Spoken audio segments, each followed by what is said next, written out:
అయితే మనకి ఇప్పటి వరకు బిగ్ బాస్ 8 లోకి ఎవరెవరు వెళ్ళబోతున్నారు అని అయితే చాలా పేర్లు అయితే వినిపించాయి, కానీ కొన్ని పేర్లు అయితే కన్ఫర్మ్ గా వినిపిస్తున్నాయి.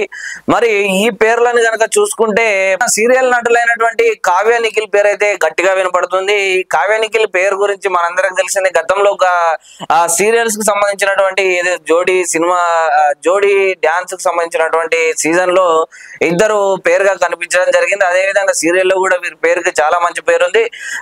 ఇప్పుడైతే ప్రస్తుతానికి అయితే వీరిద్దరు విడివిడిగా అయితే కనబడుతున్నారు. కానీ ఏదేమైనప్పటికీ వీరిద్దరిలో ఎవరో ఒకరు బిగ్ బాస్ సీజన్ 8 లోకి వచ్చే అవకాశాలు ఉన్నట్టయితే గట్టిగా వినపడుతుంది. అదే విధంగా నెక్స్ట్ కంటెస్టెంట్ కనుక చూసుకుంటే అభినవ్ నవీన్ గురించి మనందరికి తెలిసిందే. ఇతను పెళ్లి చూపులు సినిమాతోని తన సినీ అరంగేట్రాన్ని ప్రారంభించాడు.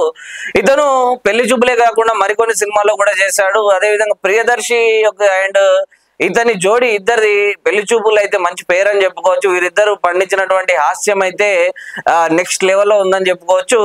మరి ఈయన హాస్య నటుడుగా ప్రారంభించి ఆ తర్వాత ఈయన అనూహ్యంగా ఇతను కమెడియన్ గా కొనసాగుతూనే అనూహ్యంగా ఎవరు ఊహించని విధంగా డైరెక్టర్ గా మారి రామన్న యూత్ అనే సినిమా అయితే ఈయన తీయడం జరిగింది. ఆ సినిమా ప్రేక్షకుల్లో అయితే మంచి ఆదరణ అయితే లభించింది.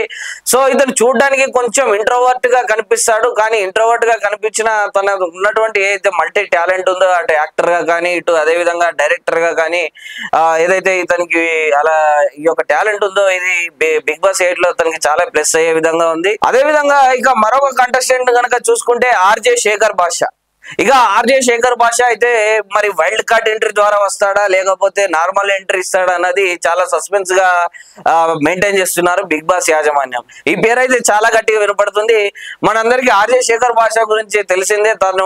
తనకి సంబంధం లేనటువంటి ఏదైతే వివాదాస్పదమైనటువంటి తన స్నేహితునికి సంబంధించిన విషయంలో జోక్యం చేసుకుని తనైతే మీడియాలో అయితే చాలా పోరాటం చేయడం జరిగింది. ఆ విధంగా ఆయన సోషల్ మీడియాలో చాలా ఫేమస్ అవడంతో ఈ మధ్యన అది నచ్చి బిగ్ బాస్ యాజమాన్యం అయితే శేఖర్ భాషను అయితే ఈసారి బిగ్ బాస్ సీజన్ 8 లోకి అయితే తీసుకోవడం జరిగింది. ఈ ఆర్జే శేఖర్ భాష అటు ఆర్జే గానే కాకుండా ఇటు విజయ్ గా కూడా చేయడం జరిగింది. ఆ తర్వాత కొన్ని అంతగా పేరు లేనటువంటి చిత్రాల్లో కూడా నటించడం జరిగింది. సో ఆర్జే సూర్యగా కూడా చాలా ఫైర్ గా మాట్లాడేటటువంటి వ్యక్తి కాబట్టి ముక్కుసూటిగా కోపం వచ్చేస్తుంది కాబట్టి ఇతను కూడా బిగ్ బాస్ సీజన్ 8 లో ఫైర్ తెచ్చే అవకాశం అయితే కనబడుతుంది.